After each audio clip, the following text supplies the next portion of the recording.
আজকে বানাতেছি দুই রকমের আইটেমের খাবার।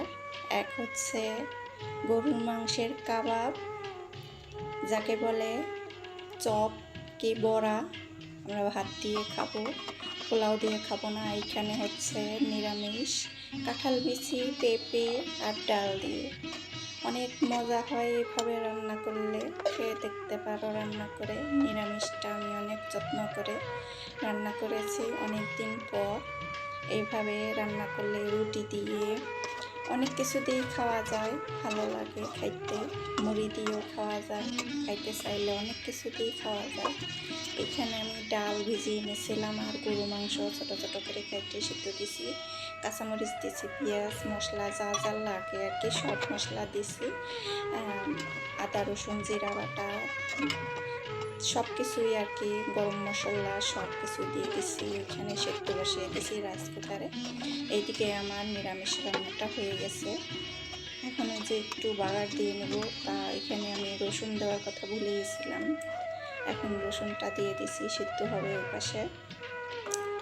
তারপরে হচ্ছে এখানে দেখতেছি যে পেঁপেটা সিদ্ধ হয়েছে নাকি, সিদ্ধ হয়ে গেছে। এখন যে পেঁপের মধ্যে একটু বাগার দিয়ে দিব। এখানে আমি ওই কাবাব বানানোর জন্য পেঁয়াজ বেরেস্তা করে নেব, তারপরে একটু পেঁয়াজ রেখে দিছি বাগারে দেওয়ার জন্যে আর কি। অর্ধেক তেল, সম্পূর্ণ তেল দেব না, নিরামিষে এত তেল দিলে ভালো লাগে না।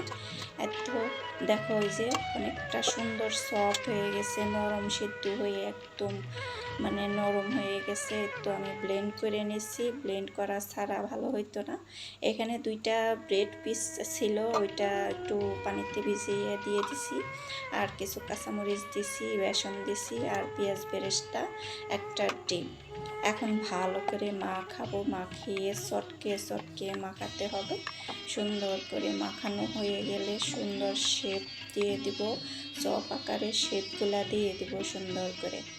সবকটা এভাবে আগে বানিয়ে নেব, গোল গোল করে সুন্দর করে শেপটা দিয়ে দেব। তারপরে তো আস্তে আস্তে ধীরে গতিতে ভাজবো সব। তো এইভাবে আমি একটা একটা করে দিয়ে ভাজবো। অনেকটা মজা হয়েছিল।